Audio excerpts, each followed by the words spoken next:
वह मेरी भाभी की समान थी, तो उस पर किस तरह से लोग टिप्पणियां कर रहे हैं। तो विरोधी के खेमे के लोग तो काफ़ी खुश है, खासकर जो विरोधी दल के लोग हैं। और फिर हाई कोर्ट के फैसला के ऊपर हो सकता है, या हाई कोर्ट मतलब क्या फैसला करे, लेकिन तत्काल चुनाव की संभावना वहाँ बन गई। नमस्कार, आप देख रहे हैं फर्स्ट लुक बिहार और मैं हूं निशा श्री।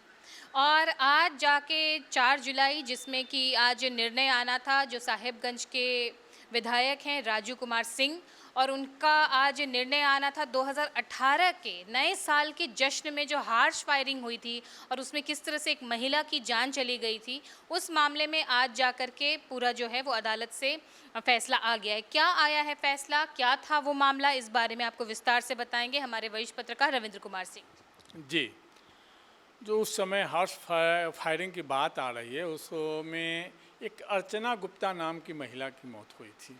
अर्चना गुप्ता राजू जी के बड़े भाई के मित्र की पत्नी थी। मतलब एक ढंग से पारिवारिक माहौल, आपस में पारिवारिक माहौल के बीच में सब आपस में जश्न मना रहे थे।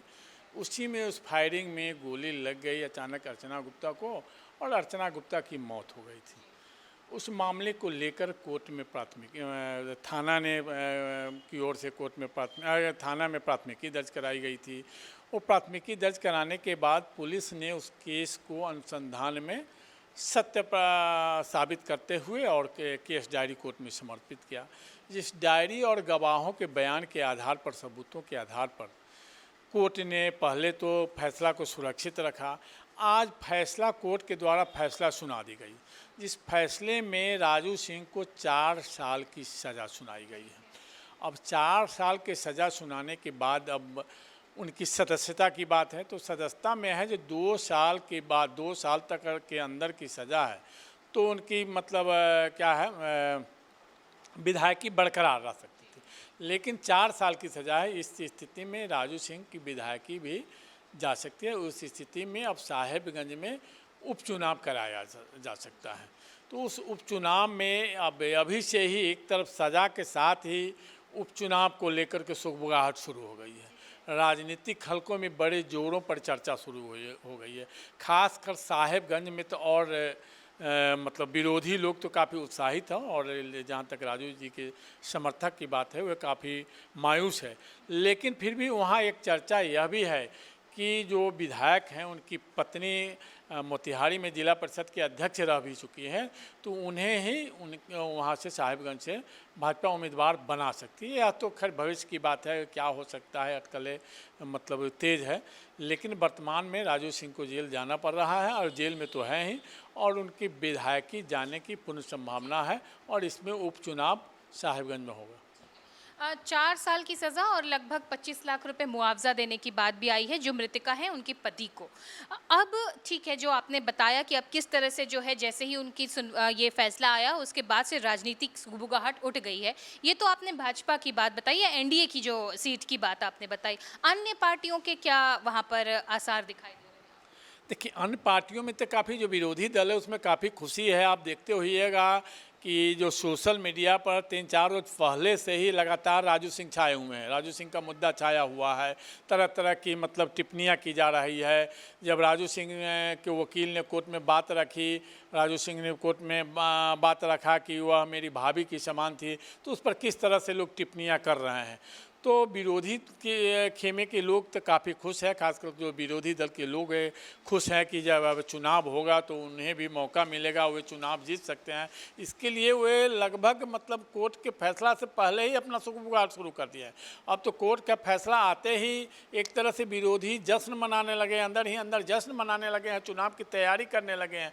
तो इस स्थिति में, और साहेबगंज में अब उपचुनाव होना है, जब 4 साल की सज़ा है तो उपचुनाव निश्चित होना है। उसमें अब एनडीए मतलब जो भाजपा है, वो भाजपा के कोटे से राजू सिंह आते हैं, तो भाजपा किसे अपना उम्मीदवार बनाती है वह अलग मामला है। लेकिन चर्चा यह है जो राजू सिंह की जगह पर उनकी पत्नी जो है उन्हीं को उम्मीदवार बनाया जा सकता है, और फिर से उन पर भाजपा अपनी पूरी ताकत लगा करके कोशिश करेगी जो उनका जो सीट है वह बरकरार रहे। तो अभी ये तो आ गया पूरा का पूरा मामला, लेकिन आपको क्या लगता है कि और राजू सिंह के पास अभी कोई और रास्ता बचा है क्या? जी, निश्चित रूप से रास्ता तो है। जो हाई कोर्ट में वो अपील में जा सकते हैं, हाई कोर्ट में अपील में जाएंगे, अपील मंजूर होने के बाद हो सकता है हाई कोर्ट में फिर उनको जमानत भी दे। जब हाई कोर्ट में अपील जाने के बाद हाई कोर्ट में जब केस चलने लगेगा तो उस बीच में उनको जमानत भी कोर्ट से मिल सकती है और स्थिति में वो बाहर भी रख सकते हैं। और फिर हाई कोर्ट के फैसला के ऊपर हो सकता है, या हाई कोर्ट मतलब क्या फैसला करे, लेकिन तत्काल चुनाव की संभावना वहाँ बन रही।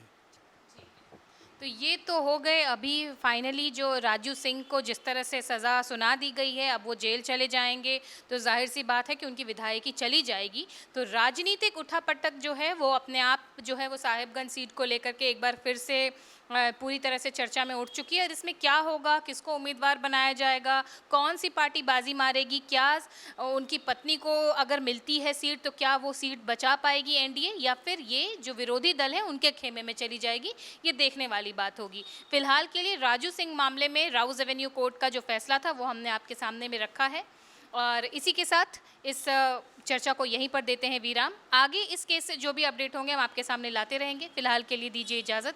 आप देख रहे थे फर्स्ट लुक बिहार। धन्यवाद। डी फार्मा स्टूडेंट्स अब हो जाइए तैयार। आपके लिए है बहुत अच्छी खबर कि अब केवल डी फार्मा स्टूडेंट्स को ही मिलेगी फार्मासिस्ट की जॉब। तो ये कोर्स करने के लिए आपके पास है 2 चॉइसेस।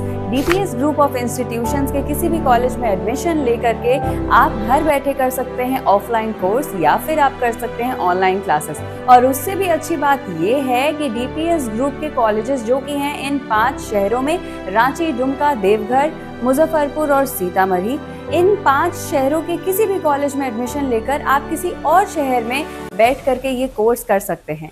आपको कॉलेज के नाम और डिटेल्स मिल जाएंगे वीडियो स्क्रीन पर, और बाकी किसी जानकारी के लिए दिए गए नंबर पर कॉल करें। तो मुझे कमेंट सेक्शन में बताना ना भूलें कि आखिर आप किस शहर में एडमिशन ले रहे हैं।